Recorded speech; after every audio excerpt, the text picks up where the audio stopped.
வருகிற ஜூன் 5ஆம் தேதி ரசிகர்களிடையே பெரும் எதிர்பார்ப்பை ஏற்படுத்திய தக் லைஃப் திரைப்படம் உலகமெங்கும் திரையிடப்படுகிறது. நாயகன் படத்திற்கு பிறகு இயக்குனர் மணி ரத்னம் மற்றும் உலக நாயகன் கமல்ஹாசன் ஆகியோர் மீண்டும் இணைந்துள்ள இந்த படம் சினிமா உலகில் மிகுந்த பரபரப்பை ஏற்படுத்தியுள்ளது.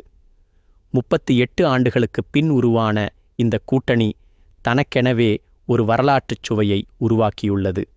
அதோடு இந்த படத்தில் கமலுடன் முதல் முறையாக சிம்பு இணைந்து நடிப்பது கூடுதல் ஆர்வத்தை தூண்டியுள்ளது. இப்படத்தில் த்ரிஷா, அபிராமி, அசோக் செல்வன், ஐஸ்வர்யா லட்சுமி, ஜோஜு ஜார்ஜ், நாசர் உள்ளிட்ட முன்னணி நடிகைகள் இணைந்து நடித்துள்ளனர். இவர்கள் KHVLM சேர்ந்து ஒரு நட்சத்திர கூட்டணியை உருவாக்கியிருக்கின்றனர். தக் லைஃப் திரைப்படத்தின் ப்ரீ புக்கிங் கடந்த வாரம் தொடங்கியது. உலகளவில் இத்திரைப்படத்திற்கு கிடைத்த வரவேற்பு மிக சிறப்பாக இருந்தது. ரிலீஸுக்கு இன்னும் 2 நாட்கள் இருக்க இதுவரை ப்ரீ புக்கிங்கில் ரூபாய் 17 கோடி வருமானம் ஈட்டியிருப்பதாக தகவல் வெளியாகியுள்ளது.